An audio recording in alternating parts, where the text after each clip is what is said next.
morning, everybody, and welcome back to the channel. So as you can see, we got a little snow overnight. Got maybe an inch overnight. It's starting to thaw out though already, so the ground's a little too warm for it, and it's starting to get warm out this morning. So we got the CX210 case moved to the next job. It's sitting there ready to go, and we're gonna rack these piles up here. Dad's got that one piled up, and then we're gonna get the irrigation bridges set. Them didn't end up getting in this video last night because we went to look at the John Deere A. So those will be in today's video. Once we get them bridges set, we're gonna go across the road to another property where the 210's at, and we're gonna prepare a ditch for closing. It's gonna get closed up, and they've already tiled down both sides of it. So we're gonna start closing it, and then later on today, we're actually gonna go get the John Deere A. I gotta go get it. The gentleman that owns it now has a meeting tonight, so I gotta go get it before 7:30 this evening. So at some point, we're gonna run home. We're gonna get the Big Tex in Dad's truck and the Bobcat, and we're gonna go pick that up. We're gonna stack all the parts on some pallets, and we're gonna push the tractor up on the trailer, load the Bobcat up, we're gonna head home with it. So we get this pile restacked with the loader, and then we'll get at putting those bridges in. So stay tuned. Okay, so I got that pile all piled back up and burning good. I raked through the ashes. I do like using the loader for piling these. I mean, because it is nice. You can take the grapples and you can rake that stuff out, get it scattered out. But it is nicer using the excavator also, because you can reach in there and you don't have to get in all the ashes with the loader. You can just rake through with the excavator. But it takes a little bit longer with an excavator. Loader's definitely faster, but it gets messier. So I got that raked up. I'm gonna head over, and we're gonna start setting some bridges. Dad's on the other side of the ditch where the bridges are, so we'll start getting them set and we'll get this project done and get out of here. Well, Dad's got the first concrete bridge, and I think he's gonna set it right here. This is the first spot, so we'll put this one in, and then we'll work our way down. We got 4 bridges to set, so we'll put this one there to begin with.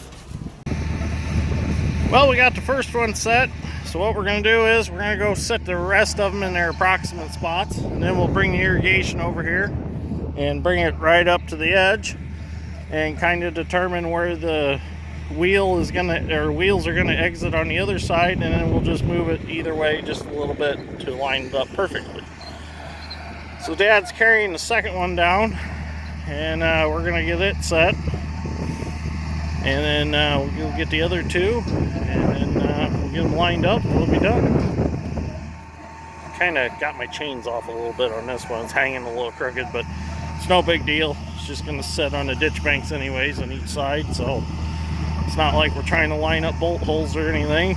It's not rocket science. Just get them across. That's all we got to do.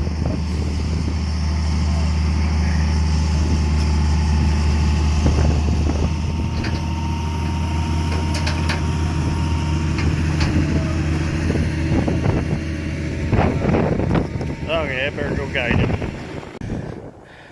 Well, we got all 4 bridges set.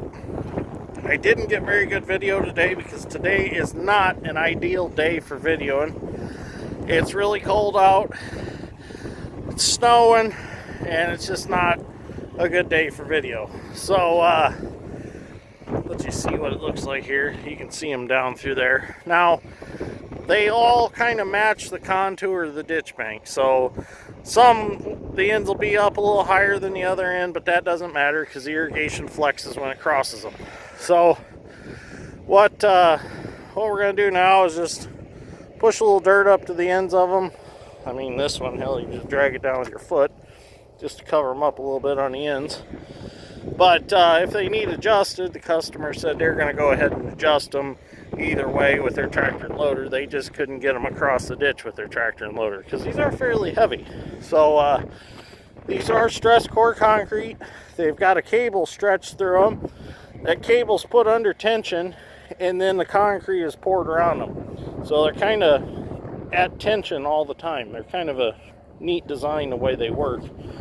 But something to remember when you're setting these bridges is if you're going to run the irrigation across it dry to set the bridge, you need to take into account for when that irrigation has water in it, the towers are going to be sprawled out a little more, and they could be up to 1.5 feet farther than what they are when they're dry, when they're wet. So because of the weight of the water through the irrigation spans. So that's something to remember when you're setting bridges. So, but anyways, it's lunchtime, so we're gonna probably head to lunch here pretty soon, and then we'll come back and we'll head over to the other project where I dropped the case off, and we'll get started over there today.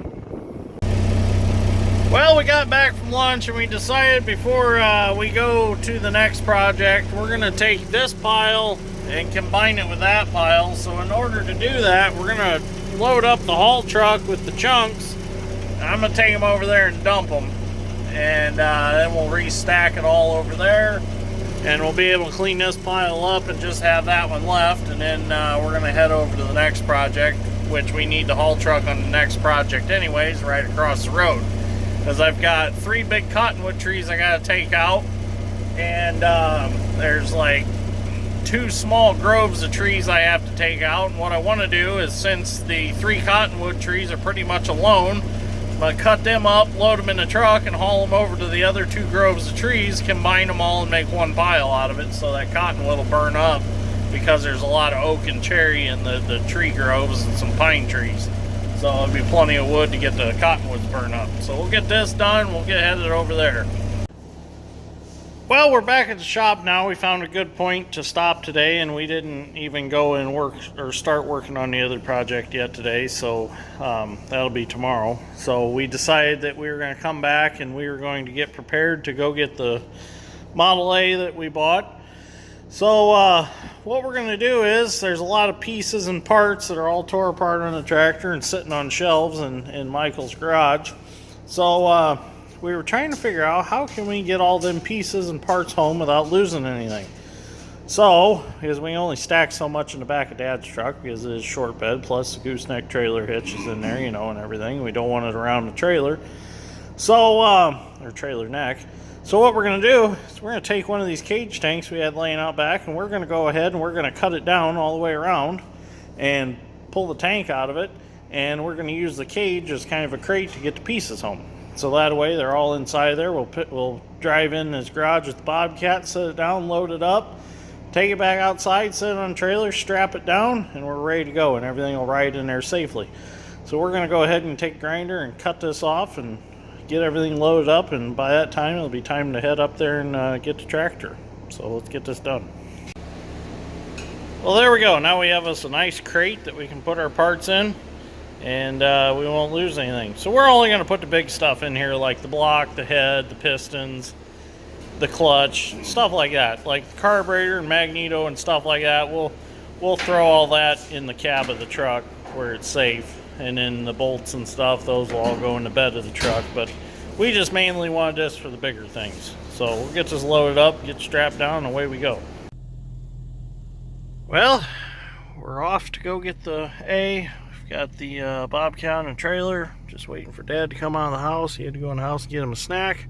So we're going to take off. Dad's strength had to go home. He's got some stuff that he needs to get done. He's got to get his tiller put on because we need to get planting flowers here at the new flower farm.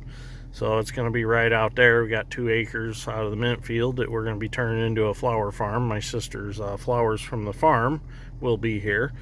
So her starts are getting too big to stay in the house, so they need to be put out in the ground. So as soon as we get a couple good days of warm weather, we're going to start planting flowers out here. So it's going to be kind of cool to see them growing and see how it turns out.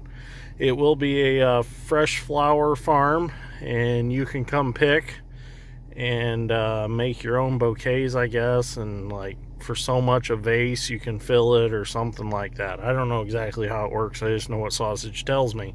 So there's going to be a buckwheat patch for photography to be done in, and all the flowers. There's going to be sunflowers, so it's going to be pretty cool when it's all done. And then I'm going to plant probably 24 to 36 rows of peanuts out there, so we'll see how them grow too. So okay, we're going to get on our way. Well, we got the basket full, so we're going to get it put on the trailer and then we'll get the tractor.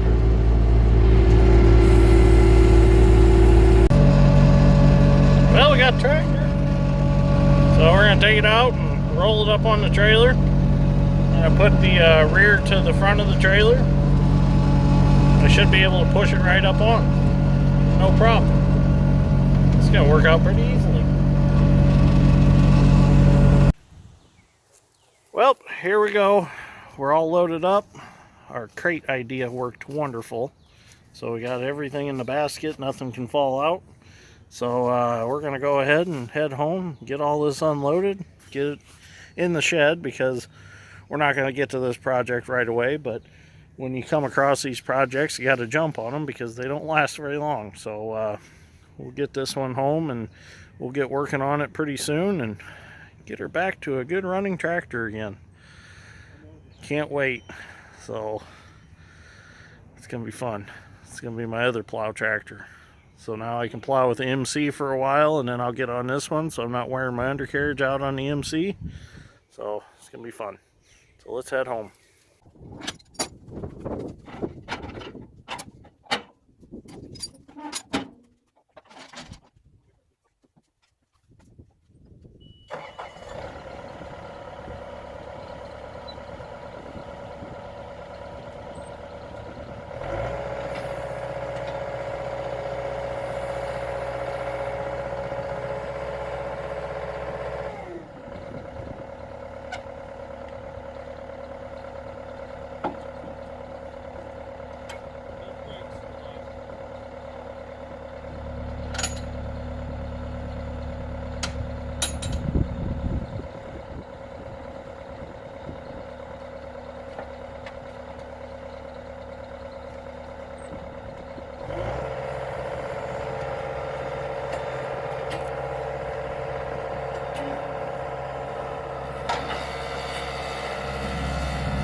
Okay, so there we go. We made it home. Got the tractor put in the shed. What I'm going to do is this weekend, I'm going to get the 8640 out and the 4430 out since spring is here.